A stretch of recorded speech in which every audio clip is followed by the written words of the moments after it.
നമ്മളിൽ ബഹുഭൂരിപക്ഷം ആളുകളുടെയും ലൈഫിലെ ഒരു പ്രധാനപ്പെട്ട പ്രശ്നക്കാരനാണ് പണം.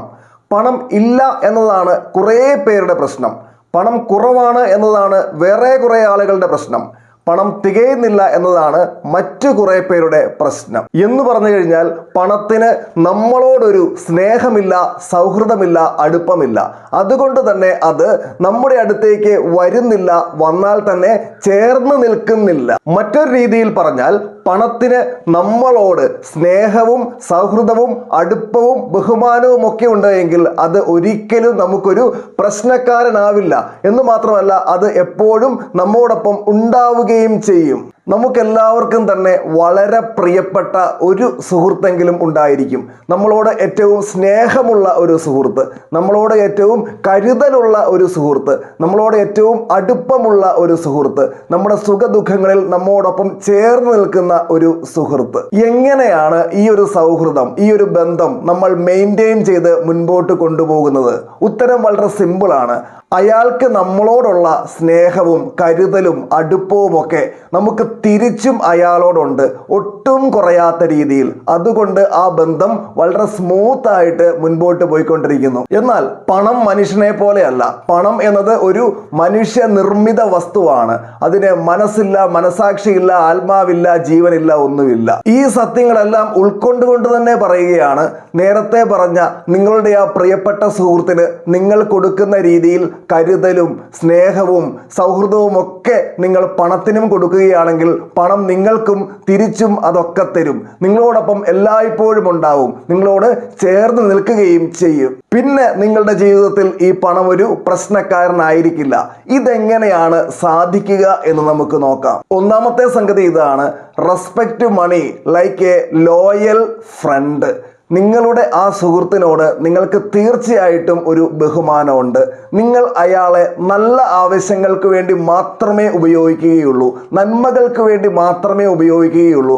അയാളുടെ അന്തസ്സിന്, അയാളുടെ അഭിമാനത്തിന് കളങ്കമുണ്ടാക്കുന്ന ഒരു കാര്യത്തിനും നിങ്ങൾ അയാളെ ഉപയോഗിക്കില്ല. നിങ്ങൾ ഒരിക്കലും അത് ആഗ്രഹിക്കുന്നില്ല. അതാണ് നിങ്ങൾക്ക് അയാളോടുള്ള സ്നേഹവും കരുതലും.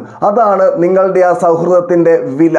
അതുപോലെ തന്നെ ആയിരിക്കണം പണത്തിനോടുള്ള നിങ്ങളുടെ സമീപനവും. പണത്തിന്റെ മൂല്യം നിങ്ങൾ നിർബന്ധമായിട്ടും മനസ്സിലാക്കിയിരിക്കണം.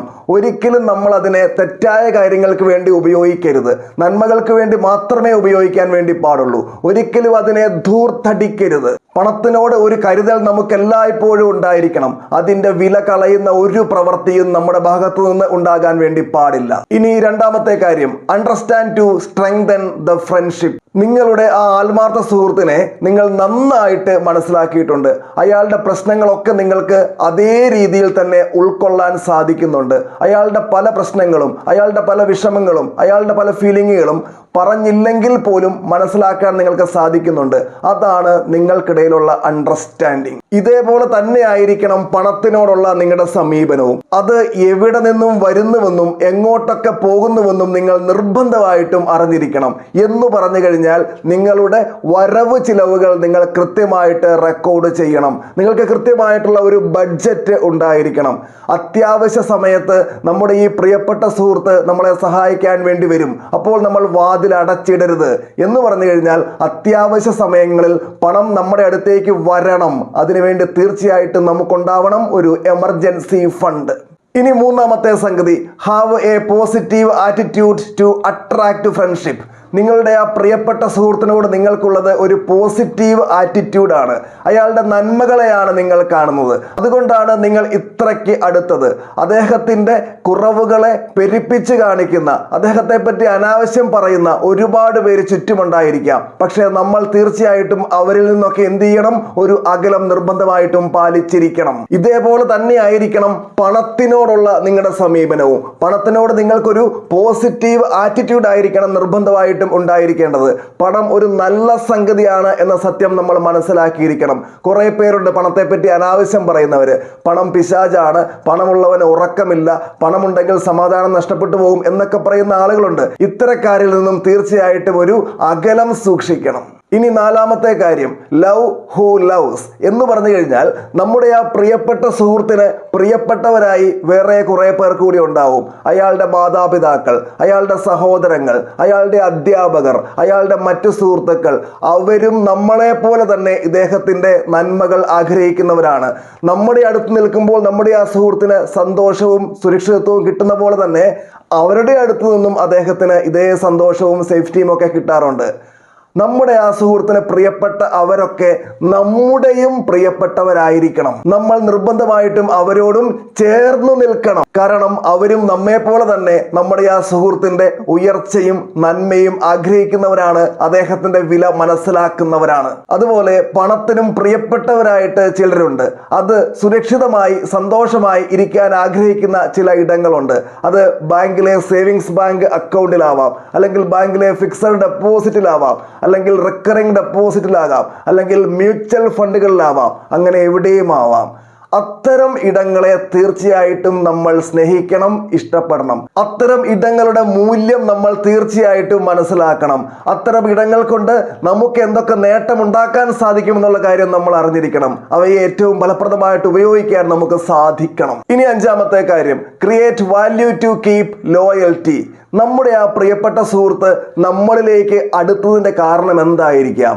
നമ്മുടെ നന്മകൾ കണ്ടിട്ടായിരിക്കാം, നമ്മുടെ നല്ല മൂല്യങ്ങൾ കണ്ടതുകൊണ്ടായിരിക്കാം അദ്ദേഹം നമ്മളിലേക്ക് അടുത്തത്. അതുപോലെ പണവും നമ്മളിലേക്ക് അടുക്കണമെങ്കിൽ നമുക്കും ചില മൂല്യങ്ങൾ ഉണ്ടാവണം. പണമുണ്ടാക്കാൻ വേണ്ടി നമ്മൾ ചെയ്യുന്ന പ്രവർത്തികൾക്ക് തീർച്ചയായിട്ടും മൂല്യമുണ്ടാകണം. ആ മൂല്യം കണ്ടു വേണം പണം നമ്മളിലേക്ക് ആകർഷിക്കപ്പെടാനും നമ്മളിലേക്ക് എത്തിപ്പെടാനും. മൂല്യമില്ലാത്ത പ്രവൃത്തികൾ ചെയ്താൽ ഒരിക്കലും പണം നമ്മളിലേക്ക് എത്തിപ്പെടില്ല എന്ന സത്യം മനസ്സിലാക്കുക. എന്ന് പറഞ്ഞു കഴിഞ്ഞാൽ പണം സമ്പാദിക്കാൻ വേണ്ടി നമ്മളെല്ലാവരും വ്യത്യസ്തങ്ങളായ പല കാര്യങ്ങളും ചെയ്യുന്നുണ്ട്. ചിലര് ജോലി ചെയ്യുന്നു, ചിലര് ബിസിനസ് ചെയ്യുന്നു, ചിലര് മറ്റു പല പ്രൊഫഷനിലും ആയിരിക്കുന്നു. നമ്മൾ എവിടെയാണോ ആയിരിക്കുന്നത് അവിടെ നമ്മൾ ഏറ്റവും ആത്മാർത്ഥതയോടുകൂടി പ്രവർത്തിക്കണം എന്നുള്ളതാണ്. ഇനി ആറാമത്തെ കാര്യം ഇതാണ്, ഡോണ്ട് ബി പൊസസീവ്. ഒരിക്കലും പൊസസീവ് ആകരുത്. ഞാൻ നേരത്തെ പറഞ്ഞു, നമ്മുടെ ആ പ്രിയപ്പെട്ട സുഹൃത്തിന് മറ്റു പലരും പ്രിയപ്പെട്ടവരായിട്ടുണ്ട്. അവരുടെ അടുത്തേക്കൊക്കെ അദ്ദേഹം പോകുന്നതിനെ നമ്മൾ ഒരിക്കലും ഇഷ്ടപ്പെടാതിരിക്കരുത്. അദ്ദേഹം അവരുടെ അടുത്തേക്കൊക്കെ തീർച്ചയായിട്ടും പോകണം. നമുക്കൊരിക്കലും നമ്മുടെ സുഹൃത്തിനെ പറ്റി ഒരു പൊസസീവ്നെസ് ഉണ്ടാകാൻ പാടില്ല. അതുപോലെ തന്നെയാണ് പണത്തിന്റെ കാര്യവും. പണത്തെ പറ്റി നമുക്കൊരു പൊസസീവ്നെസ് ഉണ്ടാകരുത്. പണം എന്ന് പറയുന്ന സാധനം നമുക്ക് മാത്രം അവകാശപ്പെട്ടതല്ല. ഈ ലോകത്തുള്ള എല്ലാവർക്കും പണം വേണം. അതുകൊണ്ട് തന്നെ പണത്തോട് അത്യാർത്തി ഉണ്ടാകരുത്. പണം സമ്പാദിക്കാൻ വേണ്ടി ഏത് മാർഗവും സ്വീകരിക്കുന്ന ഒരു രീതി നമുക്കുണ്ടാകരുത്. മറ്റുള്ളവരുടെ കയ്യിലെ പണം എങ്ങനെയും പിടിച്ചെടുക്കണമെന്ന ചിന്ത നമുക്കുണ്ടാകരുത്. Don't be possessive about money. പണവുമായി ബന്ധപ്പെട്ട, സമ്പത്തുമായി ബന്ധപ്പെട്ട ചില സൈക്കോളജിക്കൽ ഫാക്ടേഴ്സ് ആണ് നമ്മളിവിടെ ഡിസ്കസ് ചെയ്തത്. ഈ കാര്യങ്ങൾ നമ്മുടെ ജീവിതത്തിൽ കൃത്യമായിട്ട് പകർത്താൻ സാധിച്ചാൽ സാമ്പത്തികമായി നമ്മുടെ അവസ്ഥയിൽ മാറ്റം വരും എന്ന കാര്യം ഉറപ്പാണ്. ഈ വിഷയവുമായി ബന്ധപ്പെട്ട നിങ്ങളുടെ അഭിപ്രായങ്ങൾ തീർച്ചയായിട്ടും കമന്റ് ചെയ്യുക. മറ്റൊരു ദിവസം മറ്റൊരു വിഷയവുമായി നമുക്ക് വീണ്ടും കണ്ടുമുട്ടാം. എല്ലാവർക്കും നന്ദി.